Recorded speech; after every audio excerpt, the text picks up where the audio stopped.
मैं Venus PGT sociology. आज हम क्लास +1 के लिए संस्कृति और समाजीकरण चैप्टर पर डिस्कशन करेंगे। संस्कृति संस्कृति होती क्या है? सबसे पहले अगर कुछ खास वर्गों और देशों की जीवन शैली को हम संस्कृति कह सकते हैं। समाज विशेष की जीवन शैली को हम संस्कृति का नाम दे सकते हैं। संस्कृति जन्म से लेकर मृत्यु पर्यंत चलती है, मतलब जन्म से तो हम सीखना शुरू करते हैं और मृत्यु तक हम सीखते रहते हैं। समाज में जिन दायरों में हम रहते हैं उनको संस्कृति का नाम दिया जाता है। संस्कृति पालने से लेकर मृत्यु पर्यंत हम सबको प्रभावित करती है, संचालित करती है।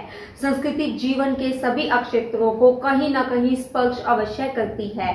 जीवन का हर एक क्षेत्र, मतलब बच्चा जब चलना सीखता है, बोलना सीखता है, वहां से लेकर मृत्यु तक हर एक क्षेत्र को संस्कृति प्रभावित करती है। कोई भी व्यक्ति संस्कृति के प्रभाव से अछूता नहीं रह सकता। समाज का प्रत्येक हिस्सा, चाहे वो छोटा हो बड़ा हो, किसी तरह का कोई भी व्यक्ति हो, किसी भी वर्ग से क्यों ना संबंधित हो, उसकी अपनी एक संस्कृति होती है। कोई भी व्यक्ति संस्कृति के प्रभाव से अछूता नहीं रह सकता। संस्कृति समाज से जुड़ी हुई है। संस्कृति समाज में रहकर सीखी जाती है। समाज में रहकर ही हम अपनी अंत्य क्रियाओं के माध्यम से संस्कृति के बारे में जानते हैं। संस्कृति से ही हमें समाज में रहने सहने के तरीके समझ में आते हैं। हमारे पूर्वज किस तरह से कौन सा कार्य करते थे वो हमारी संस्कृति का हिस्सा है। पूर्वजों से ही हम अपने रहने खाने पीने के ढंग सीखते हैं। संस्कृति कभी न समाप्त होने वाली वस्तु है। मतलब जिंदगी के हर एक हिस्से से ये बिलोंग करती है और ये कभी भी समाप्त नहीं हो सकती। इसमें निरंतर परिवर्तन होता रहता है।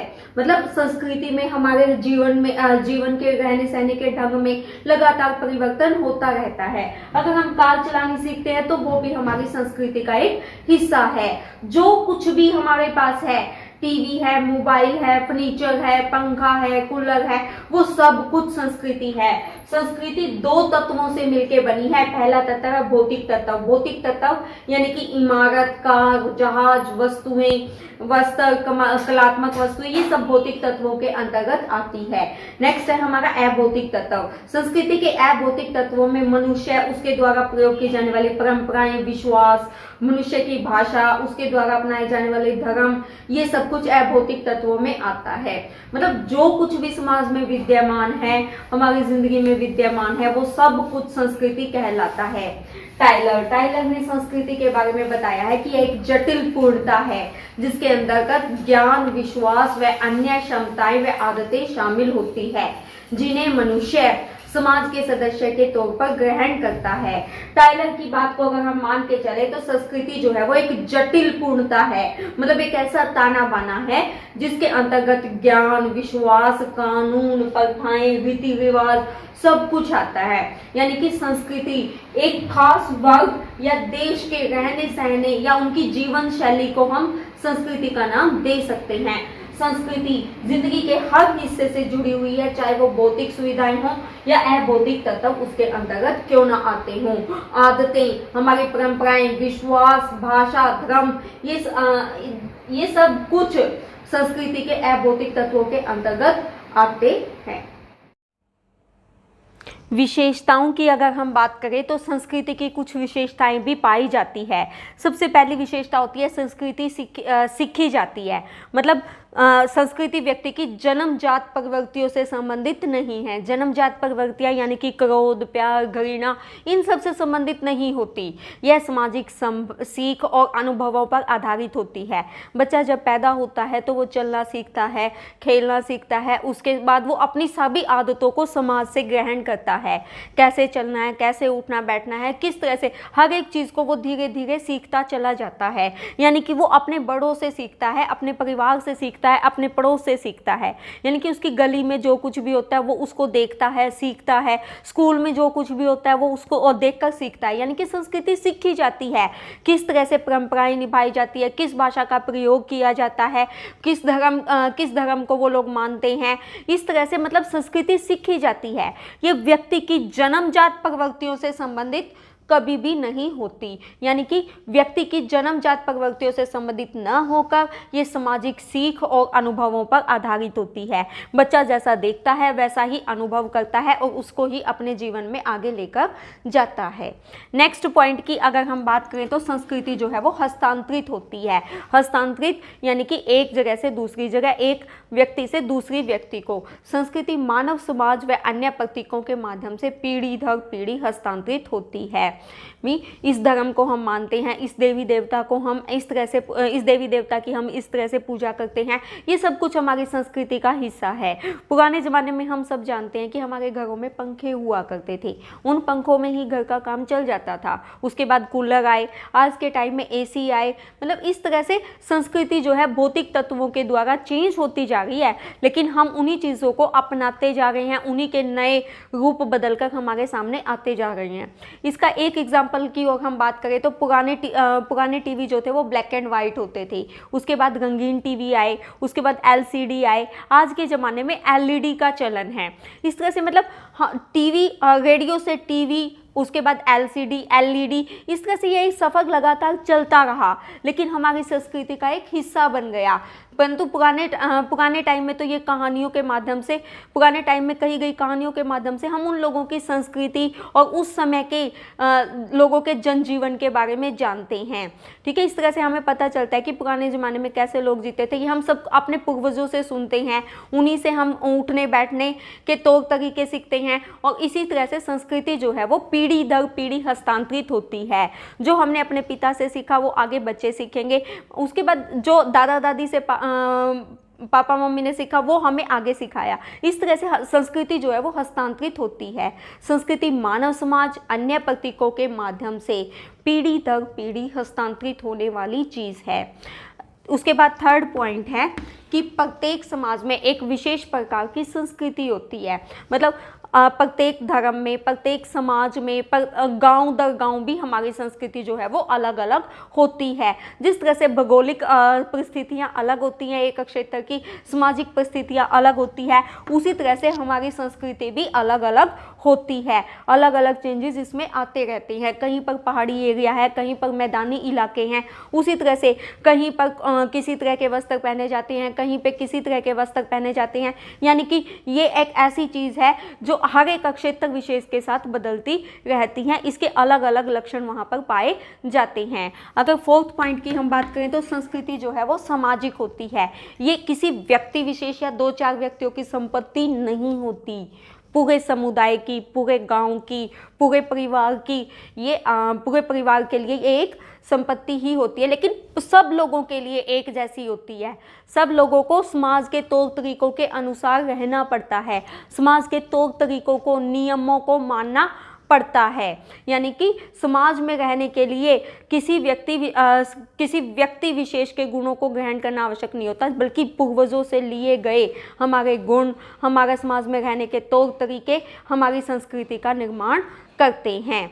मतलब हम ये कह सकते हैं कि संस्कृति किसी व्यक्ति विशेष या दो चार व्यक्तियों की संपत्ति नहीं होती, यह तो सबकी या सबके लिए होती है। इसका विस्तार व्यापक और सामाजिक होता है, समाज में बड़े तौर पर इसका विस्तार होता है। अगर हम पांचवें पॉइंट की बात करें तो संस्कृति का स्वरूप जो है वो स्थायी नहीं होता। संस्कृति आवश्यकता अनुसार बदलती रहती है, समय के बहाव के साथ ये अपने आप को बदलती रहती है, इसमें लगातार परिवर्तन होते रहते हैं। अगर हम भौतिक तत्वों की बात करें तो हम सब जानते हैं कि पहले के ज़माने में ब्लैक एंड वाइट टीवी हुआ करते थे, उससे पहले रेडियो हुआ करते थे, रेडियो के बाद ब्लैक एंड वाइट टीवी आए, ब्लैक एंड वाइट टीवी के बाद रंगीन टीवी आए, रंगीन प्रसारण के बाद अब क्या है, एलसीडी आए, एलसीडी के बाद एलईडी आए। इस तरह से इसका स्वरूप कभी भी स्थायी नहीं रहता। पहले गाँव में ज़्यादातर जनसंख्या रहती थी, भारत की 70% जनसंख्या गाँव में निवास करती थी, कृषि पर निर्भर करती थी, परंतु आज अपने रोजगार के लिए हम ज़्यादातर सेवा क्षेत्र पर निर्भर हैं। हमारी निर्भरता जो है वो सेवा क्षेत्र पर यानी कि तृतीयक क्षेत्र पर बढ़ती जा रही है। यानी कि हमारी संस्कृति का स्वरूप स्थायी नहीं होता, समय के साथ इसमें चेंजेस आते रहते हैं। अगर सिक्स्थ पॉइंट की बात करें तो संस्कृति मानव आवश्यकताओं की पूर्ति करती है। हम घर से, गली से, परिवार से, स्कूल से, कॉलेज से अपने तौर तरीके और रहने सहने के ढंग को सीखते हैं। यानी कि संस्कृति जो है वो मानवीय आवश्यकताओं को पूरा करती है। उसके बाद अगर 7th पॉइंट की बात करें तो हम संस्कृति जो है वो आदर्शात्मक होती है। हम किस तरह से रहते हैं, किस तरह से बोलते हैं, किस तरह से उठते बैठते हैं, ये सब कुछ हमारी संस्कृति का हिस्सा होता है और यही संस्कृति जो है वो आदर्श होती है। एक व्यक्ति के समाज में रहने लायक नियमों का निर्माण करती है। समाज को एक व्यक्ति को समाज में रहने के लिए आदर्शात्मक रूल बताती है। उन रूल के थ्रू ही समाज में एक स्थायित्व बना रहता है। एक संस्कृति ही ऐसी चीज़ है जिसके द्वारा जो समाज में है स्थायित्व बना रहता है। समाज में किसी भी प्रकार का बदलाव नहीं होता, प्रत्येक व्यक्ति इसका हिस्सा बना रहता है। हम पहले भी जान चुके हैं कि संस्कृति एक या दो व्यक्ति की संपत्ति नहीं होती, ये पूरे समाज की पूंजी होती है। पूरा समाज एक दूसरे से अपनी मूलभूत आवश्यकताओं की पूर्ति करता है, यानी कि ये संस्कृति है। संस्कृति के आदर्श होते हैं, कुछ रूल होते हैं, विवाह के कुछ रूल्स होते हैं, वो सब समाज द्वारा बनाए गए हैं, वो संस्कृति का एक हिस्सा है। उन्हीं रीति रिवाजों और परंपराओं का पालन करते हुए हमारी पीढ़ियां दिन ब दिन आगे बढ़ती जा रही हैं। यानी कि संस्कृति जो है वो आदर्श होती है, आदर्श नियमों से संचालित होती है। उन नियमों के पालन के द्वारा ही समाज अपने स्थायित्व को आज तक बनाए हुए हैं। अगर नेक्स्ट पॉइंट की बात करें हम, संस्कृति जो होती है वो सार्वभौमिक होती है। हर एक समाज में, चाहे वो छोटा हो, बड़ा हो, उच्च वर्ग हो, निम्न वर्ग हो, मध्यम वर्ग हो, कुछ भी हो, संस्कृति जो है वो सार्वभौमिक पाई जाती है। सार्वभौमिक यानी कि प्रत्येक क्षेत्र में पाई जाती है, छोटे से छोटे लेके बड़े से बड़े हिस्से तक। संसार के प्रत्येक कोने में अपनी एक अलग संस्कृति पाई जाती है। वहाँ के लोगों का रहन सहन अलग अलग ढंग से रहन सहन पाया जाता है, यानी कि संस्कृति हर जगह पाई जाती है। संस्कृति के नियम हर जगह पाए जाते हैं। कुछ आदर्श होते हैं, कुछ कानून होते हैं, ये सब कुछ संस्कृति का हिस्सा होते हैं। यानी कि संस्कृति जो है वो सार्वभौमिक होती है, सर्वव्यापक होती है, हर जगह पाई जाती है। उसके बाद अगर हम 9th पॉइंट की बात करें तो संस्कृति में अनुकूलन का गुण होता है। संस्कृति समय के अनुसार अपने आप को बदल लेती है। लोग पुरानी प्रथाओं को, पुराने रिवाजों को छोड़कर अगर व्यक्ति नए रीति रिवाजों को अपनाता है तो संस्कृति भी उन्हीं तत्वों को अपना लेती है। यानी कि संस्कृति में अनुकूलन का तत्व पाया जाता है। बदलते समय के साथ ये अपने आप को बदलती रहती है। कच्चे घरों में रहते थे हम, आजकल हम पक्के मकानों में रहते हैं, तो ये संस्कृति में अनुकूलन का गुण ही तो है। पहले हम औरतें जो है वो घूंघट यानी कि पर्दा प्रथा का पालन करती थी, परंतु आज के ज़माने में ये प्रथाएं नहीं पाई जाती। यानी कि संस्कृति ने बदलते समय के साथ अपने आप को अपना लिया। स्त्री शिक्षा को अब ज़्यादा महत्व दिया जाने लगा है। अगर हम 10वें पॉइंट की बात करें तो संस्कृति जो है वो एक जटिल पूर्णता है। संस्कृति में सब कुछ व्यापक है, सर्वव्यापक है, सभी गुण पाए जाते हैं। इसमें सब कुछ इकट्ठा होता है, हमारे रहने सहने का ढंग, हमारे परंपराएं, हमारे गुण, अवगुण, कानून, आदर्श, सब कुछ संस्कृति का हिस्सा है। एक गांव में अगर हम किसी से कोई चीज़ लेते देते हैं या उससे किसी भी चीज़ का वस्तु विनिमय करते हैं या मुद्रा का विनिमय करते हैं, ये सब कुछ हमारी संस्कृति का हिस्सा है। पहले वस्तु विनिमय के द्वारा हम चीज़ें एक दूसरे से लेते देते थे, लेकिन आज के टाइम पे हम मुद्रा के बदले में चीज़ें खरीदते हैं या चीज़ें बेचते हैं, तो ये सब क्या है, संस्कृति का एक हिस्सा है। अगर हम नेक्स्ट एंड लास्ट पॉइंट की बात करें तो संस्कृति जो होती है वो संचयी होती है। संचय यानी कि सभी रीति रिवाजों को, परंपराओं को, भाषा को, धर्म को, सब हर एक चीज़ को ये अपने अंदर इकट्ठा रखती है। यानी कि संस्कृति में संचय करने का गुण होता है। सभी चीज़ों को संभाल कर इकट्ठा करने का गुण संस्कृति के अंतर्गत पाया जाता है। ये एक ऐसी चीज़ है जो पीढ़ी दर पीढ़ी हस्तांतरित होती है। मतलब इसके नियम उपनियम तो सबको दिखाई देते हैं, लेकिन पीढ़ी दर पीढ़ी चलने वाली इस संस्कृति में समय के साथ कुछ बदलाव भी आते रहे हैं और उन बदलावों को समाज लगातार अपनाता भी रहा है। संस्कृति के आयाम। संस्कृति के आयाम होते क्या हैं? संस्कृति के मूल्यों, विश्वासों, आचार संबंधी नियमों, सामाजिक प्रतिमानों, राजनीतिक तथा आर्थिक संगठनों का समावेश संस्कृति के आयाम कहलाते हैं। मीन्स जितने भी मूल्य हैं, विश्वास है, आचार व्यवहार संबंधी नियम है, सामाजिक प्रतिमान है, राजनीतिक और आर्थिक संगठन है, वो सब कुछ संस्कृति के आयामों में आते हैं। संस्कृति के ये सभी प्रतिमान एक पीढ़ी से दूसरी पीढ़ी को स्थानांतरित होते हैं। सामाजिक प्रतिमान व्यक्ति के व्यवहार के वो नियम हैं जो संस्कृति के मूल्यों को दर्शाते हैं। मीन्स अगर हम अच्छा व्यवहार करते हैं तो हम अच्छे माने जाएंगे, हमारी संस्कृति अच्छी मानी जाएगी। अगर हम बुरा व्यवहार करते हैं तो हमारी संस्कृति का कि वो एक बुराई समझी जाएगी। यानी कि सामाजिक प्रतिमान जो है वो व्यक्ति के व्यवहार के वो नियम हैं जो संस्कृति के मूल्यों को दर्शाते हैं। संस्कृति जो है एक ऐसा व्यवहार है जो हम दूसरों से सीखते हैं और विभिन्न कलाओं और तकनीकों को हम एक दूसरे से सीखते हैं। जितनी भी कलाएं हैं, जितनी भी तकनीकें हैं, सब कुछ हम एक दूसरे से सीखते हैं। जो हमारी संस्कृति है उसके अलग अलग आयाम हैं। हमारा व्यवहार, हमारे विश्वास, हमारे मूल्य, आचार व्यवहार, कानून, सब कुछ संस्कृति में समावेशित होता है। संस्कृति के जितने भी आयाम होते हैं वो एक पीढ़ी से दूसरी पीढ़ी को स्थानांतरित होते हैं। सामाजिक प्रतिमान व्यक्ति के व्यवहार, व्यक्ति के मूल्यों को दर्शाते हैं, समाज के नियमों को दर्शाते हैं। अगर संस्कृति के आयामों की बात की जाए तो 3 तरह के आयाम पाए जाते हैं। पहला है संज्ञानात्मक आयाम। संज्ञानात्मक आयाम मीन्स हमारे व्यवहार से संबंधित आयाम, व्यवहार से संबंधित पहलू। संस्कृति के जो व्यवहार से संज्ञानात्मक आयाम है वो ये है कि ये एक ऐसी प्रक्रिया है जिसे हम दूसरों को देखकर सीखते हैं, सुनकर सीखते हैं। देखकर सुनकर प्राप्त किया गया ज्ञान संस्कृति के इस हिस्से में आता है। देखकर या सुनकर हम भौतिक और अभौतिक वस्तुओं, परंपराओं सब के बारे में जानते हैं। जैसे अगर हम पीछे से गाड़ी का हॉर्न बज रहा है या बाइक का हॉर्न बज रहा है तो हमें एकदम से पता चल जाता है कि गाड़ी आ रही है, बस आ रही है या बाइक आ रही है। ये मतलब गाड़ी का या बस का हॉर्न सुनते ही हमें पता चल जाता है कि पीछे आने वाला व्हीकल कौन सा व्हीकल है। अशिक्षित समाजों में ये सब आदर्श, परंपराएं, स्मृतियां या मौखिक आधारों पर हस्तांतरित होते हैं। अभिलेखों और अन्य दस्तावेजों में ये पाए जाते हैं। अब पुराने ज़माने की बात की जाए तो पुराने ज़माने में बैलगाड़ी चला करती थी। उस बैलगाड़ी में लोग एक दूसरे से बोलते चलते थे। ये पता चल जाता था कि कौन व्यक्ति हमारे पीछे वाली बैलगाड़ी में बैठा हुआ है। इस तरह से ये सब कुछ संज्ञानात्मक आयामों के अंतर्गत आता है।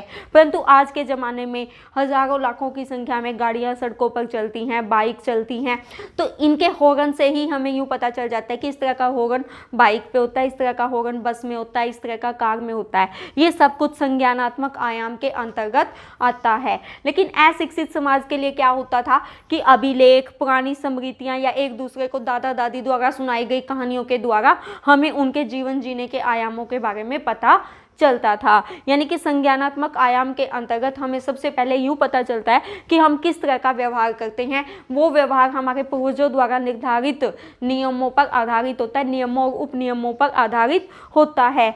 समाज में होने वाली कोई भी घटना संस्कृति से रिलेटेड होती है। अगर हम किसी के पास से भी गुजरते हैं तो उससे गुजरते हुए जो व्यवहार हम उसके साथ करते हैं वो भी हमारी संस्कृति का एक हिस्सा माना जाता है। संस्कृति के भौतिक और अभौतिक पक्ष, चाहे वो छोटा हो या बड़ा हो, सब कुछ संज्ञानात्मक आयाम के अंतर्गत आता है। हमारे व्यवहार, हमारे प्रतिमान, हमारा बातचीत करने का तरीका, ये सब कुछ संज्ञानात्मक आयाम के अंतर्गत आता है।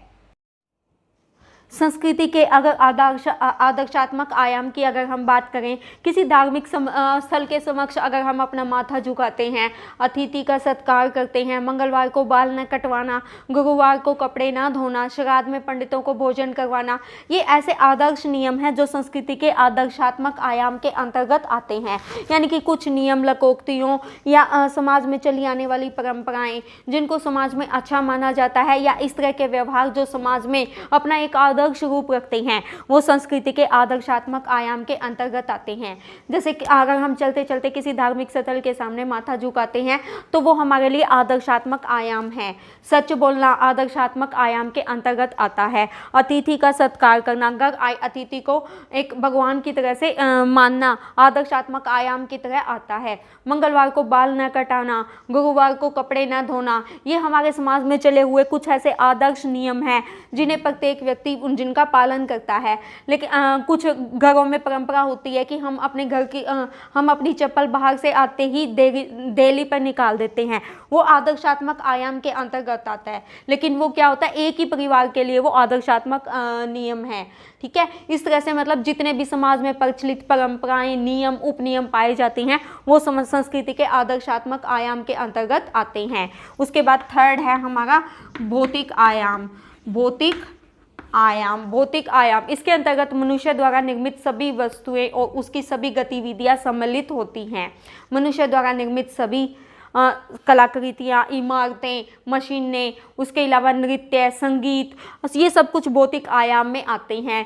नृत्य जिसके द्वारा हम इंजॉय करते हैं, संगीत जिसके द्वारा हम अपना टाइम पास करते हैं या इंजॉय करते हैं, वो सब कुछ भी भौतिक आयाम के अंतर्गत आता है। यानी कि वो सभी गतिविधियाँ जो मानव द्वारा निर्मित हैं, इमारतें, मशीनें, नृत्य, कला, साहित्य, संगीत, सब कुछ इसके अंतर्गत आता है। मनुष्य द्वारा निर्मित कलाकृतियाँ, इमारतें, मशीनें, साहित्य, नृत्य, संगीत, ये सब भौतिक आयाम माने जाते हैं। यानी कि संस्कृति के 3 आयाम होते हैं, संज्ञानात्मक, आदर्शात्मक और भौतिक आयाम। अब हम संस्कृति के आदर्शात्मक पक्ष की बात करें तो मतलब क्या समाज में आदर्श है, उसके बारे में हम बात करेंगे। आदर्श तथा मूल्य प्रत्येक समाज का एक आवश्यक अंग माने जाते हैं। ये हमारे समाज में जीवित रहने का प्रमुख आधार माने जाते हैं। हम अपने दैनिक जीवन में कुछ नियमों का पालन करते हैं। बड़ों का आदर सम्मान करना, पैर छूना, छोटों के प्रति प्यार दुलार प्रदर्शित करना, ये समाज में पाए जाने वाले कुछ आदर्श नियम होते हैं। इसके प्रति माता पिता का कहना मानना भी इनमें से एक आता है। कुछ कार्यों को करना हम गलत मानते हैं, जैसे झूठ बोलना, किसी को धोखा देना, स्त्रियों का अपमान करना, अंधे भिखारी का मजाक उड़ाना, ये कार्य संस्कृति के आदर्शात्मक पक्ष में गलत माने जाते हैं। संस्कृति के आदर्शात्मक पक्ष में आदर्श मूल्य, लोकरीतियाँ, लोकाचार, प्रथाएं, परिपाटियाँ, इनके अतिरिक्त कानून भी शामिल है। आदर्श यानी कि आइडियल कहते किसको हैं, मतलब समाज में आइडियल माने जाने वाले नियम आदर्श कहलाते हैं। समाज में व्यक्तियों के व्यवहारों और आचरणों को एक समान स्तर पर नियंत्रित करने वाले नियमों को आदर्श प्रतिमान या आदर्श नियम के नाम से जाना जाता है। यानी कि समाज में व्यक्ति के व्यवहार से रिलेटेड बनाए जाने वाले नियम जो हैं वो आदर्श कहलाते हैं, आदर्श प्रतिमान कहलाते हैं। सच बोलना एक आदर्श प्रतिमान है। किसी से नफरत ना करना, घृणा ना करना, ये आदर्श प्रतिमान माना जाता है। यानी कि समाज ने कुछ नियम बनाए हैं सभी व्यक्तियों के लिए, समाज में रहने लायक अच्छा माहौल क्रिएट करने के लिए कुछ आदर्श नियम बनाए गए हैं, आदर्श प्रतिमान बनाए गए हैं, वो संस्कृति के आदर्श कहलाते हैं।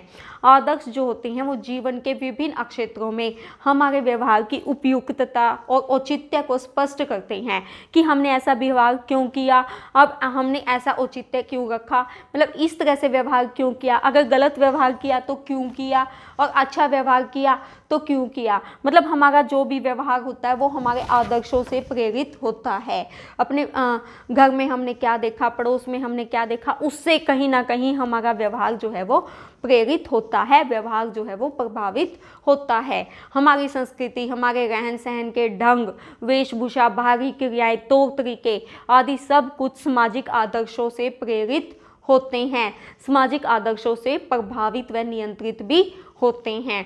मतलब हमारा रहन सहन, कपड़े पहनने का ढंग, वेशभूषा, बाहरी क्रियाएं, तौर तरीके, बोलने का तरीका, व्यवहार करने का तरीका, चलने का तरीका, गर्दन झुका के चलने का तरीका, ये सब कुछ सामाजिक आदर्शों से प्रभावित होते हैं। सामाजिक आदर्शों का जन्म कहाँ हुआ है? समाज में ही हुआ है। हम समाज किससे मिलके बना है? हम लोगों से मिलके बना है।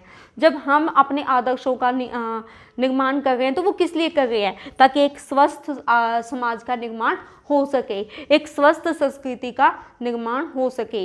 यानी कि सामाजिक आदर्शों का जन्म समाज में ही हुआ है, समाज में ही इनकी रक्षा सुरक्षा संचालन के लिए सामाजिक आदर्श बने हुए हैं। आवश्यकता अनुसार इन आदर्शों में परिवर्तन भी होता रहता है और समय के साथ ये बदलते भी रहते हैं।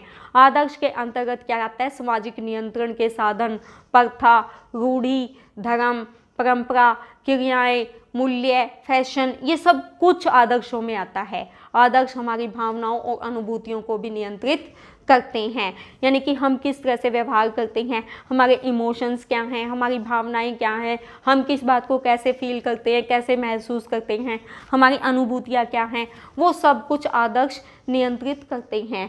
समाज में हमें किस तरह का व्यवहार करना है, कैसे बात करनी है, हमारी भावनाएं, हमारी अनुभूतियाँ क्या है, समाज में उनको कैसे व्यवहार में लाना है, ये सब कुछ आदर्श निश्चित करते हैं।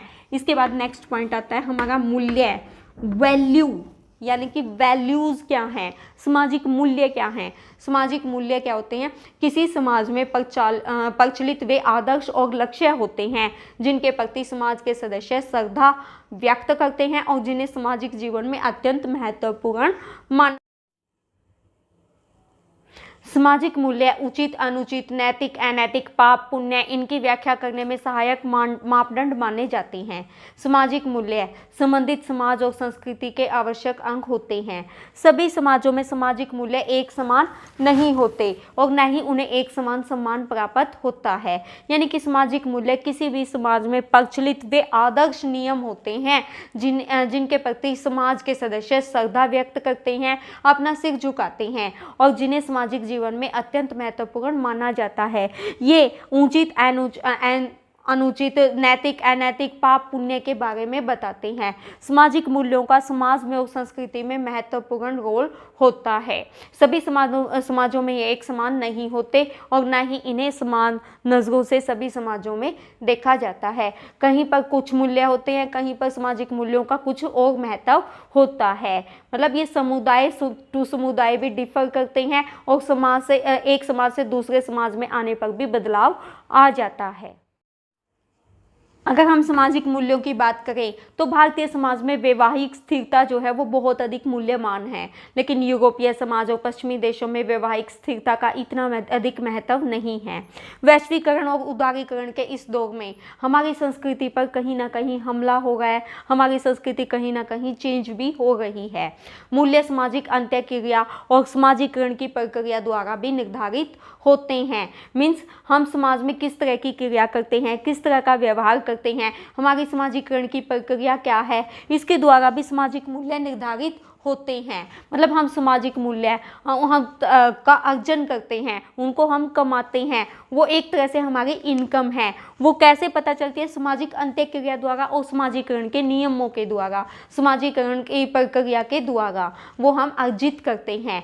मूल्यों का अर्जन समाजीकरण और शिक्षण की प्रक्रिया में महत्वपूर्ण स्थान रखता है। मतलब मूल्यों को इकट्ठा करना, यानी कि उन मूल्यों को कमाना, उन मूल्यों को अपने व्यवहार में लाना, ये शिक्षण प्रक्रिया का महत्वपूर्ण अंग है, महत्वपूर्ण कार्य है। उसके बाद नेक्स्ट है हमारा कानून। कानून क्या, मतलब किसी देश की शासन व्यवस्था द्वारा बनाए गए नियम कानून कहलाते हैं। कानून वास्तव में किसी देश की शासन व्यवस्था द्वारा पारित वे कानून या सिद्धांत है जिनका नागरिकों के लिए पालन अनिवार्य होता है। ये कानून जो होते हैं वो अनिवार्य तौर पर प्रत्येक देश में लागू होते हैं। ये उस देश या पूरे समाज के लिए अनिवार्य होते हैं। इन कानूनों का उल्लंघन करने पर आर्थिक दंड या सजा भी भुगतनी पड़ती है। अगर हमारे घर में बिना स्नान किए कोई चाय नहीं पी सकता है तो ये हमारे लिए एक आदर्श नियम है, आदर्श नियम है, लेकिन हमारे घर के लिए ये पूरे समाज पर लागू नहीं होता, ये केवल हमारे घर के लिए है। परंतु अगर एक व्यक्ति दूसरे के घर में घुसकर मोबाइल या लैपटॉप चुरा लेता है और पकड़ा जाता है तो यह एक आर्थिक अपराध है। इस अपराध के लिए उसे आर्थिक दंड भी भुगतना पड़ता है जो कानूनों से संचालित होता है। मीन्स अगर हम घर में बिना स्नान किए चाय पी रहे हैं तो ये हमारे घर का एक आदर्श नियम है।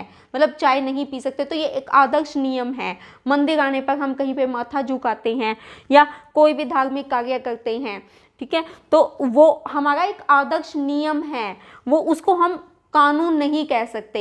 लेकिन अगर एक व्यक्ति किसी दूसरे के घर में घुसकर कोई चोरी करता है तो ये आर्थिक मापदंड है। यानी कि आदर्श जो है वो हर समाज के अलग अलग होते हैं। हिंदू समाज के अलग, मुस्लिम समाज के अलग, ईसाई समाज के अलग, सिख समाज के अलग। इस तरह से आदर्श तो होते हैं वो जो सामाजिक मूल्य होते हैं, लेकिन कानून जो हैं वो शासन द्वारा पारित होते हैं। उन पर किसी समुदाय का, किसी समाज का कोई प्रभाव नहीं पड़ता, वो पूरे देश पर लागू होते हैं हैं और एक समान समझे जाते हैं और प्रत्येक व्यक्ति को उनका पालन करना आवश्यक होता है। संस्कृति का भौतिक पक्ष। संस्कृति के अगर भौतिक पक्ष की बात करें तो हम ये भौतिक वस्तुओं और उनके निर्माण से है, उनके प्रयोग से है, जिनका निर्माण मनुष्य ने अपने प्रयोग के लिए किया है, अपने उपभोग के लिए किया है। ये वस्तुएं स्पष्ट तौर पर देखी जा सकती हैं। ओक बर्न के अनुसार ये संस्कृति दो प्रकार की होती है। भौतिक संस्कृति जिसको हम देख सकते हैं, छू सकते हैं। अभौतिक संस्कृति हम जिसको नहीं देख सकते, नहीं छू सकते। ठीक है, यानी कि परंपराएं, नियम, सामाजिक नियम, आदर्श, ये सब कुछ अभौतिक संस्कृति के अंतर्गत आता है।